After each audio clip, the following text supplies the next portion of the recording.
സംഭവം തേക്കാട്ട പോന്നി എല്ലാം സൂപ്പർ സാധനമുണ്ട്. തുടങ്ങി വെച്ചു, ഞാൻ അറിയാതെ എൻ്റെ ദൈവം ഇത്രയൊക്കെ ആക്കി തന്നു. 1 2 3 4 5 6 7 8 9 സർവശക്തനായ ദൈവത്തിന് സ്തുതി. തമ്പുരാന്റെ കാരുണ്യം എന്നൊന്നും ഉണ്ടാകട്ടെ. വയനാട്ടിലേക്ക് കൊണ്ടുപോകാൻ വേണ്ടി പണിഞ്ഞ കട്ടിലാണ്. 57 എണ്ണം കഴിഞ്ഞു. പഠിക്കുന്ന സമയത്ത് കട്ടിലിൽ പോലും കിടന്നുറങ്ങിയിട്ടില്ലാത്ത ഈ മനുഷ്യനാണ് 100 കട്ടില് വയനാട്ടിലേക്ക് കൊടുത്തു വിടുന്നത്. എനിക്കൊന്ന് പറയുമ്പോൾ അണ്ണന്റെ കണ്ണ് നിറയുന്നു. പരിഹരിച്ചു, കളിയാക്കി. അപ്പൊ അമ്മമാർ വന്ന് നോക്കട്ടെ ഇവിടുന്ന്. അപ്പം പരിഹസിച്ചവരോടും കളിയാക്കിയവരോടൊക്കെ ഞങ്ങൾക്ക് കാണിച്ചു കൊടുക്കാനുള്ളത്, അവരോട് ഞങ്ങൾ തിരിച്ച് പരിഹസിക്കുന്നില്ല, അവർക്ക് കാണിച്ചു കൊടുക്കാനുള്ളതാണ് ഇതാണ് കേട്ടോ. 57 എണ്ണമാണ് പൂർത്തിയായത്. ഉയർന്നവനാണെങ്കിലും പാവപ്പെട്ടവനാണെങ്കിലും ശരി, അത്താഴം ഊണ് കഴിഞ്ഞിട്ട് ദൈവമേന്ന് കിടക്കുമ്പോൾ ദൈവമേന്ന് വിളിച്ചുകൊണ്ട് കിടക്കാനൊരു കടപ്പാടം വേണം. എല്ലാവരും ഓണം ആഘോഷിക്കുമ്പം നമ്മുടെ വയനാട്ടിലെ ഏറ്റവും പാവപ്പെട്ട കുടുംബങ്ങൾക്ക് വേണ്ടി അധ്വാനിക്കുന്ന ഒരു മനുഷ്യൻ ഇവിടെയുണ്ട്. അദ്ദേഹത്തെ ഒന്ന് കാണാനായിട്ടാണ് ഞങ്ങൾ ഇവിടെ എത്തിയത്.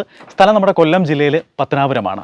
ഞാൻ പ്രത്യേകിച്ച് ഈ ഒരു വലിയ മനുഷ്യനെ പരിചയപ്പെടുത്തേണ്ട ആവശ്യമൊന്നുമില്ല. മനുഷ്യനാണോ ദൈവത്തിന്റെ പ്രതിരൂപമാണോ എന്നൊക്കെ സത്യം പറഞ്ഞാൽ തോന്നിപ്പോവാ. എല്ലാവർക്കും അറിയാം അസീസ് അണ്ണൻ വലിയൊരു കാര്യമാണ് ചെയ്തത്.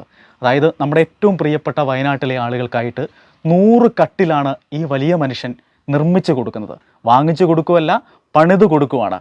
ഒത്തിരി പേര് കളിയാക്കി കേട്ടോ, ഇയാളത് എങ്ങനെ പണിയും എന്നൊക്കെ പറഞ്ഞ് കളിയാക്കിയവരും പരിഹസിച്ചവരുമായിട്ടൊക്കെ ഒരുപാട് പേരുണ്ട്. നമ്മൾ ഈ വാർത്ത കേട്ട് 50 ലക്ഷത്തിലധികം ആളുകളാണ് ഈ വാർത്ത കണ്ടത്. നല്ല ഒരുപാട് മനുഷ്യർ അണ്ണന് വലിയ പിന്തുണയുമായും സ്നേഹമായും ഒപ്പം നിന്നു. ലോകത്തിന്റെ നാനാ ഭാഗങ്ങളിൽ നിന്നും അത് വലിയൊരു സപ്പോർട്ടാണ്. അസീസ് അണ്ണൻ അത് വലിയൊരു സപ്പോർട്ടാണ്. ഞങ്ങളൊക്കെ സ്നേഹത്തോടെയാണ് അസീസ് അണ്ണൻ എന്ന് വിളിക്കുന്നത് കേട്ടോ.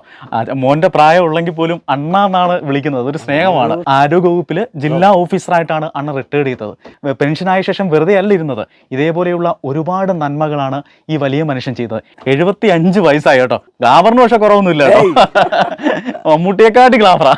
അപ്പം പരിഹസിച്ചവരോടും കളിയാക്കിയവരോടൊക്കെ ഞങ്ങൾക്ക് കാണിച്ചു കൊടുക്കാനുള്ളത്, അവരോട് ഞങ്ങൾ തിരിച്ച് പരിഹസിക്കുന്നില്ല, അവർക്ക് കാണിച്ചു കൊടുക്കാനുള്ളതാണ് ഇതാണ് കേട്ടോ. 57 എണ്ണമാണ് പൂർത്തിയായത്. ഇനിയുണ്ട് 43 കട്ടിലൂടെ അതും അതിന്റെ പണിയും കൂടെ നടന്നുകൊണ്ടിരിക്കുകയാണ്. എത്രയും പെട്ടെന്ന് 1 മാസത്തിനുള്ളിൽ തന്നെ പറഞ്ഞ കട്ടിൽ 100 കട്ടിൽ പൂർത്തിയാക്കി വയനാട്ടിലേക്ക് എത്തിക്കാനാണ് ഏറ്റവും വലിയ പരിശ്രമത്തിലാണ്. വയനാട്ടിലേക്ക് കൊണ്ടുപോകാൻ വേണ്ടി പണിഞ്ഞ കട്ടിലാണ്. 57 എണ്ണം കഴിഞ്ഞു. 10-20 കട്ടിലുകളും പകുതി പണിഞ്ഞു. അപ്പോൾ എല്ലാം അവിടെ തടി മൊത്തം ഒപ്പിച്ചു. ഇതിനകത്ത് ഏറ്റവും അക്കേഷ്യ, മാഞ്ചിയം, തേക്ക്, ആഞ്ഞിലി എല്ലാ തടിയുണ്ട്. കുറഞ്ഞ ഒരു 100 വർഷത്തെ ഗ്യാരണ്ടി ഇതുണ്ട്. ഇതിനെല്ലാം ഉപരിയായിട്ട് ഞാൻ ആദ്യം തടി ഇടാന്ന് വെച്ചേ. അപ്പോൾ ഈ ചാനലിലേക്കുള്ള വാർത്ത കണ്ടുകൊണ്ട് പെരുമ്പാവൂർ സിദ്ദീഖ് എന്ന് പറയുന്ന ഗോൾഡൻ ഫാക്ടറി അയാൾ എന്നെ വിളിച്ചു പ്ലൈവുഡ് ഇടാന്ന്. ഇതുപോലത്തെ 100 പ്ലൈവുഡ് അര പൈസ കൊടുക്കാതെ അയാളുടെ കമ്പനി എനിക്ക് തന്നു. ഒരു വലിയ സഹായമായിരുന്നു. ഇതിപ്പോൾ ഈ പ്ലൈവുഡ് നമ്മുടെ കടയിൽ വാങ്ങിക്കുകയാണെങ്കിൽ ഒരു 800 രൂപ വെച്ച് 80,000 രൂപയുടെ മുടക്ക് വരും. അപ്പോൾ അദ്ദേഹത്തിന് 50,000 രൂപയുടെ നേട്ടം ഉണ്ടാവുമായിരിക്കും, നഷ്ടം ഉണ്ടാവുമായിരിക്കും. നഷ്ടമല്ല മുടൽ മുടക്ക്. എന്നാലും എന്നെ സംബന്ധിച്ച് 100 എണ്ണം പണിയുമ്പോഴത്തേക്ക് ബാക്കി ഇതിനകത്തിരിപ്പുണ്ട്. ഒരു മഹാവാസ അനുഗ്രഹമായിരുന്നു. ഇതിപ്പം 4 അടി വീതി, 6 അടി നീളം. ഇത് 4 പേര് പിടിച്ചാൽ പൊങ്ങത്തില്ല. ഇതിനടിക്ക് 4 വള്ളമുണ്ട്. ഇതിനടിക്ക് പടിയുണ്ട്. 6 പടികൾ വിട്ട് തേക്ക്, മഹാഗണി, മാഞ്ചും ഇതെല്ലാം ഇട്ട് നമ്പർ കട്ടില, ഡബിൾ കോട്ട് കട്ടില, അതിൻ്റെ സുന്ദരമായ കട്ടില. അതിൻ്റെ പടികളായിരിക്കുന്നില്ല. നമ്മുടെ നാടൻ ആശാരിയല്ല, ബംഗാളിയല്ല. അവനെ എടുത്ത് ഒരു കട്ടിൽ 2,000 രൂപ പണിക്കൂലി ചോദിച്ചു. 2,000 രൂപ പണിക്കൂലിയാണെങ്കിലും അവൻ ഒരു 500 രൂപ കുറച്ച് 1,500 രൂപ വെച്ച് ഇത്രയും പണി ഇത്രയും സമയം തന്നു. ഇപ്പോൾ സാമ്പത്തിക ബുദ്ധിമുട്ടുണ്ടെങ്കിലും അയാളുടെ ജോലിക്കെല്ലാം ക്ലിയർ കൊടുത്തു. അവരൊക്കെ ഇന്നലെയും അവർ ഓണമായിട്ട് ഇന്നലെ ഇത്രയും പണിഞ്ഞിട്ടാണ് തന്നത്. നമുക്ക് ഈ മണ്ണും വിണ്ണും ഭൂമിയും ഈ മണ്ണും വിണ്ണും ഈ ശ്വസിക്കാനുള്ള വായുവും ജലവും എല്ലാം തന്ന ദൈവമില്ലേ. ആ ദൈവം നമ്മളെ ഭൂമി ഇഷ്ടിക്കാൻ ദൈവം പറയാടാ നീ ചെയ്യുന്നത്. അപ്പോൾ ചെയ്യുമ്പോൾ അങ്ങനെ ചെയ്യുന്നത്. ഇപ്പോൾ പെൻഷൻ എല്ലാം തീർന്നു. മറ്റേ എപ്പോഴും ട്രഷറിക്ക് ഒരു 50,000 രൂപ കാണുന്ന അത് തീർന്നു. ഇവിടുത്തെ എല്ലാ സാഹചര്യങ്ങളും തീർന്നു കഴിഞ്ഞു. ഇനി അടുത്ത കാര്യം, ഇനി ആശാരി ആർക്കും കടവാസി എങ്ങുമില്ല. ഇനിയിപ്പം അടുത്ത കട്ടിലൂടെ പണിയാണ്. അപ്പോഴത്തേക്ക് അടുത്ത പെൻഷൻ വരുമ്പോഴത്തേക്ക് അതുകൊണ്ട് തീരും. അകത്ത് കുറേ സ്റ്റോക്ക് ഇട്ടിട്ടുണ്ട്. വെളിക്ക് 2 സ്റ്റോക്ക് ചെയ്യുന്നത്. ഇതിപ്പോൾ 1 2 3 4 5 6 7 8 9 10 11 12 13 14 15 16 17 18 19 20 21 22 23 25 ഇത് 25 അകത്ത് 25 അല്ല 23. അപ്പോൾ 23 20 47. ബാക്കിയെല്ലാം കൂടെ 43 10 നമ്മുടെ മേശയിൽ വിട്ടിരിപ്പുണ്ട്. 3/4 മണിയായി. അമ്പറത്ത് ഇനി വന്നേ ബാക്കി അടിച്ചു കൂട്ടിയാൽ മതി. തടിയെല്ലാം എല്ലാം സജ്ജീകരണം. കട്ടിലിൻ്റെ പടി എന്ന് പറയുമ്പോഴത്തേക്ക് ഇതാണ് സംഭവം തേക്കാട്ട പോന്നി. ഇതിപ്പോൾ ഇങ്ങനെ വെച്ചിട്ട് ഇങ്ങോട്ട് കയറ്റിയിട്ട് കമ്പിയാണെങ്കിൽ ഇങ്ങനെ നട്ടും പൊട്ടും മുറുക്കും. അപ്പോൾ 100 നട്ടും പൊട്ടും ആകുമ്പോൾ 100 കട്ടിൽ അങ്ങനെ പോകും. എല്ലാം സൂപ്പർ സാധനമുണ്ട്. ഒന്നും കേടോ വെള്ളയോ വേറെ മുട്ടക്കെട്ടോ ഒന്നുമില്ലാത്ത മനസ്സോടുകൂടി തുടങ്ങി വെച്ചു. ഞാൻ അറിയാതെ എൻ്റെ ദൈവം ഇത്രയൊക്കെ ആക്കി തന്നു.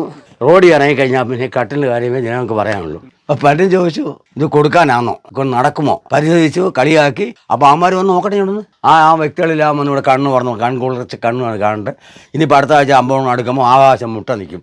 വലിയ ടോറസ് ലോറിക്കകത്ത് കയറ്റി പത്തനാപുരത്തെ സാധനത്തിൽ നമ്മൾ വയനാട്ടിലേക്ക് പത്തനാപുരത്ത് ഇവിടെ 100 കണക്കിന് ആൾക്കാർ വരാനിരിക്കുക. എല്ലാവരും വരുന്നു പറഞ്ഞിരിക്കുക. സൗദിയിൽ നിന്നൊരു ഫോൺ വന്നു, എൻ്റെ ലോറി ബാംഗ്ലൂർ തിരുവനന്തപുരം ഓടിക്കൊണ്ടിരിക്കുക. അപ്പോൾ എൻ്റെ വണ്ടിയെ ഞാനും കൊണ്ട് എത്തിക്കാനുള്ള സഹായം ചെയ്യണമെന്ന് ദൈവത്തെ ഓർത്ത്. അത് വേറെ ആർക്കും ആ ഓട്ടം കൊടുക്കല്ലേ. ഞാൻ പറഞ്ഞു, ഞാൻ ഓട്ടം അതിന് പൈസക്കല്ല, ഞാൻ ഈ പൈസ അങ്ങ് കൊടുത്താൽ അങ്ങ് ചെയ്യത്തില്ല, എൻ്റെയും കൂടെ പൈസ നിങ്ങളിത് വരട്ടെന്ന് പറഞ്ഞേക്കുക.